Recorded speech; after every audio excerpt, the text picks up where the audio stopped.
नमस्कार, मी पौर्णिमा the Samant foods and ब्लॉगमध्ये तुमच्या सर्वांचं खूप स्वागत आहे. घरामध्ये लहान मुलं असो किंवा मोठी माणसं जर दुधी भोपळा खाण्यासाठी कंटाळा करत असतील तर आजचा व्हिडिओ शेवटपर्यंत नक्की बघा.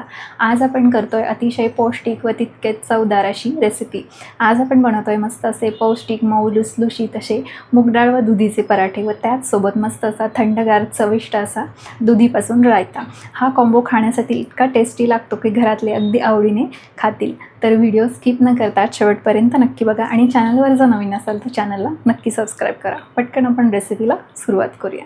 पराठ्यासाठी लागणारं साहित्य बघूया. इथे अर्धा कप भिजवलेली मूगडाळ घेतलेली आहे. साधारण 2 तास ही डाळ आपल्याला भिजवून घ्यायची आहे. त्यानंतर इथे 1 टेबलस्पून लसूण घेतला आहे, चवीप्रमाणे मीठ व इथे जिरा पावडर, धना पावडर, हिंग, हळद, लाल तिखट व गरम मसाला.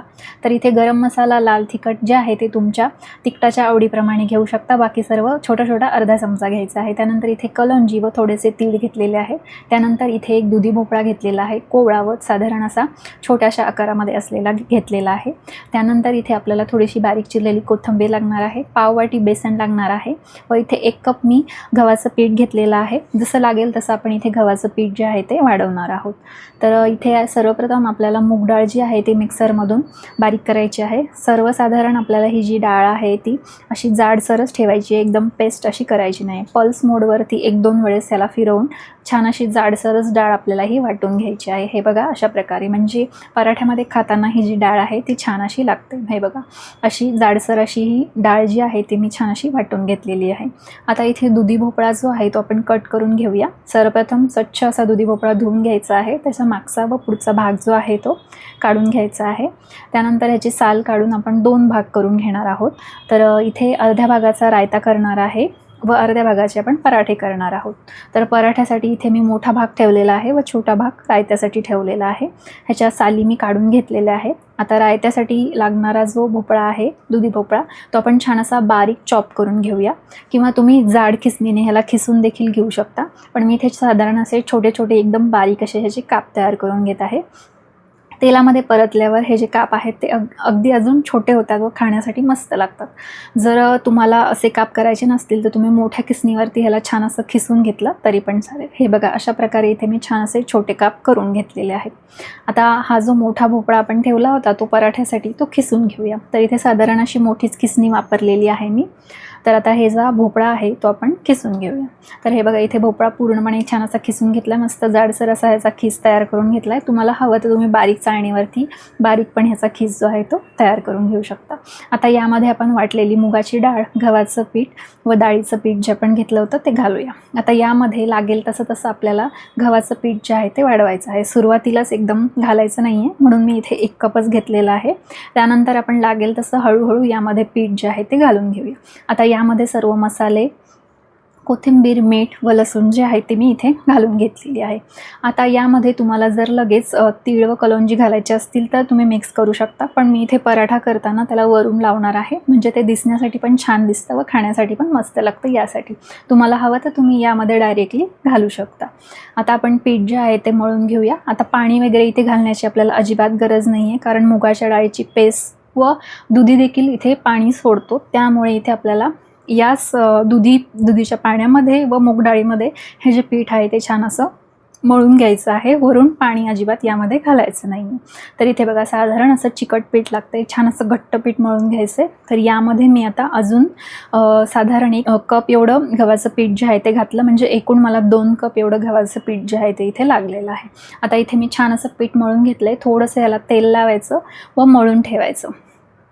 आता तुम्हाला हवं तर तुम्ही ह्याला 5 मिनटासाठी ठेवू शकता, पण तुमच्याकडे जर तुम्ही डब्यासाठी करत असाल, सकाळी वेळ नसेल तर तुम्ही ह्याला डिरेक्टली करायला घेतलं तरी पण चालेल. तर हे बघा इथे मी साधारण 5 मिनटं ह्याला ठेवलं. आता याचे गोळे जे आहेत ते आपण करून घेऊया. साधारण छोटे छोटे असे गोळे मीडियम आकाराचे आपण चपाती करतो त्या प्रकारे इथे गोळे जे आहेत ते आपल्याला तयार करून घ्यायचे आहेत. तुम्ही यापासून वेगवेगळ्या आकारामध्ये देखील पराठे करू शकता, ट्रायंगल शेपमध्ये किंवा लच्छा पराठा जसा आपण करतो त्या प्रकारे देखील तुम्ही करू शकता. रायत्यासाठी साहित्य काय लागेल ते बघूया. आपण मगाशी चिरून घेतलेला दुधी भोपळा, त्यानंतर 1 कप इथे फ्रेश असं दही घेतलेलं आहे. त्यानंतर इथे चॉप केलेली कोथिंबीर, थोडीशी कढीपत्ता, त्यानंतर धण्याची पावडर आणि थोडंसं लाल तिखट, मीठ, 1 चमचा तेल, थोडंसं हिंग आणि जिरे आणि मोहरी एवढंच आपल्याला साहित्य लागणार आहे. प्लस यामध्ये तुम्हाला हवं तर थोडासा चाट मसाला देखील तुम्ही यामध्ये ॲड करू शकता. आता सर्वप्रथम कढईमध्ये तेल, जिरे, मोहरी, हिंग याची फोडणी छान अशी तयार करून घ्यायची. त्यानंतर यामध्ये कढीपत्ता घालायचा आहे व आपण छान असे बारीक चॉप करून घेतलेले दुधी भोपळा जो आहे तो यामध्ये घालून छान असा परतून घ्यायचा आहे. मीठ देखील घालायचं आहे, म्हणजे दुधी भोपळा जो आहे तो छान असा पटकन सॉफ्ट होतो, परतला जातो. आता हे जे रायता आहे ते अगदी 5 ते 10 मिनटामध्ये तयार होतं, कारण दुधी भोपळा लगेच वाफला जातो. त्यामुळे सकाळच्या घाईमध्ये देखील हे जे रायता आहे तुम्ही पटकन असं करू शकता.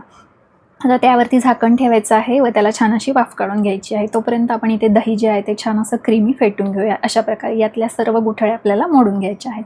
तर हे बघा, साधारण एक 5 ते 6 मिनटं झालेले आहेत. दुधी आपला मस्त असा सॉफ्ट झालेला आहे, छान असा परतलेला आहे.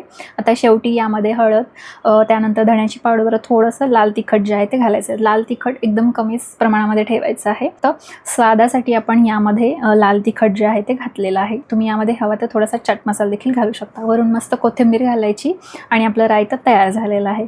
तर आता इथे आपण पराठे जे आहेत ते लाटून घेऊया. आता वरून मी इथे अशा प्रकारे तीळ व कलौंजी जी आहे ती थोडीशी अशी लावून घेत आहे.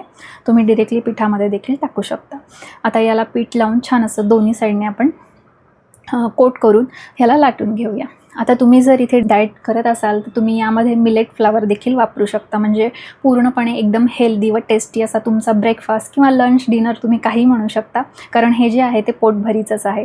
तर अशा प्रकारे तुम्ही करू शकता. जसं की ज्वारीचं पीठ किंवा बाजरीचं पीठ हे सर्व पीठं मिक्स करून तुम्ही हा पराठा जो आहे तो करू शकता. तर इथे बघा, मी मस्त असा पराठा लाटून घेतला आहे. साधारण असा मीडियम साईजमध्ये लाटून घेतलेला आहे. थोडासा असा जाड ठेवला आहे, म्हणजे एकदम जाड पण नाही आणि एकदम पातळ पण नाही. आपण चपाती करतो त्यापेक्षा अगदी थोडासा किंचित असा जाड ठेवलेला आहे, जास्त वेळासाठी खुसखुशीत व मऊसूत राहावा यासाठी. हे बघा, इथे मस्त असे दोन्ही साईडने तेल लावून पराठा भाजून घेतलेला आहे.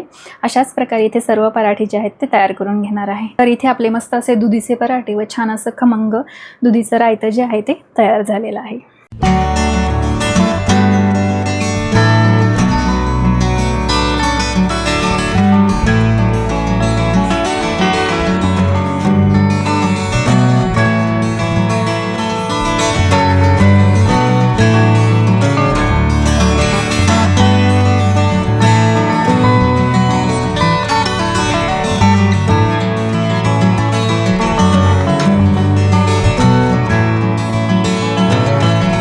तर अशा प्रकारे मस्त असे मूग डाळ व दुधीपासून अतिशय पौष्टिक व प्रोटीनयुक्त असे पराठे कसे करायचे ते आज आपण बघितलं व त्याचबरोबर मस्त असा थंडगार व चटपटीत दुधीपासून रायता कसा करायचा तो देखील बघितलं. दोन्ही रेसिपी खाण्यासाठी एकदम टेस्टी व हेल्दी आहेत. तुम्ही ही रेसिपी एकदा नक्की ट्राय करून बघा. प्लस तुम्हाला मुलांच्या डब्यासाठी देण्यासाठी देखील हा एक उत्तम पर्याय आहे. व्हिडिओ कसा वाटला कमेंट करून नक्की कळवा. आवडल्यास लाईक करा, शेअर करा आणि सबस्क्राईब करायला विसरू नका. शेजारच्या बेल आयकॉनवरती क्लिक करा, म्हणजे असेच नवीन व्हिडिओजचे अपडेट तुमच्यापर्यंत येत राहतील. तर चला, भेटूया नेक्स्ट व्हिडिओमध्ये. तोपर्यंत धन्यवाद.